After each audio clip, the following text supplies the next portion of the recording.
मोहे पिया मिलन की आस। बात उस दौर की है जब मोबाइल नहीं हुआ करते थे और टेलीफोन का ज़माना था। तब शायद प्यार सच्चा होता था। लोग इंतज़ार में सालों बिता देते थे।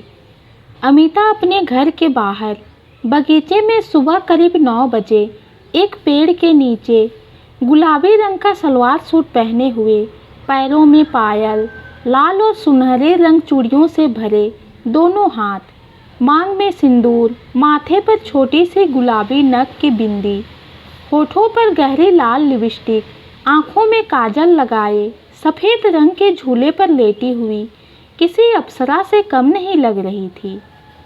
काम के सिलसिले में कुछ दिनों से दूर हुए अपने पति के बारे में सोच रही थी और याद कर रही थी।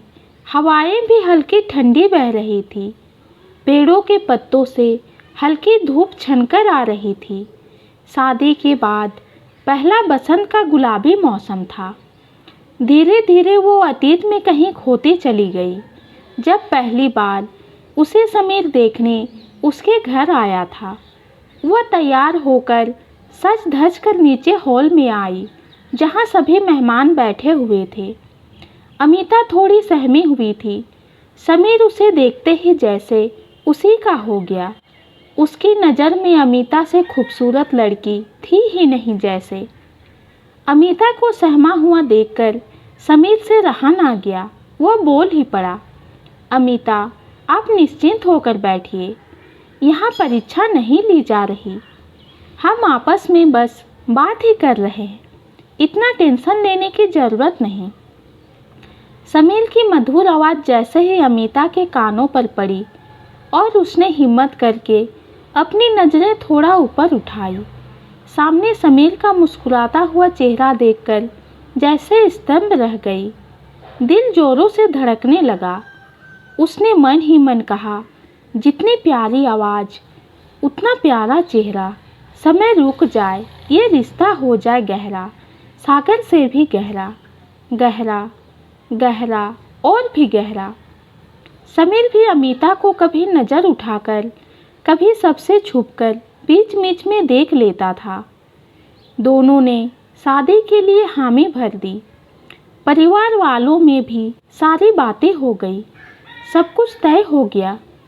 अंततः वह घड़ी आई जब दोनों की शादी विधि विधान से संपन्न हो गई। अमिता उन यादों में खोई हुई थी कि अचानक सासू माँ की आवाज़ आई, बेटा अमिता, कब से टेलीफोन बज रहा है? देख किसका फ़ोन है? जी मम्मी जी, आती हूँ। अमिता ने फ़ोन रिसीव किया। हेलो हेलो अमिता, आप? फ़ोन के उस तरफ समीर था। कैसे हैं आप?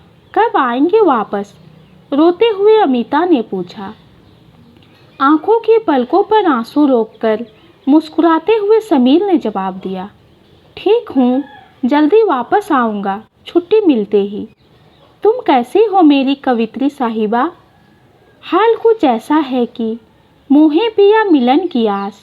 आंखों में आंसू लिए मुस्कुराते हुए अमिता ने जवाब दिया।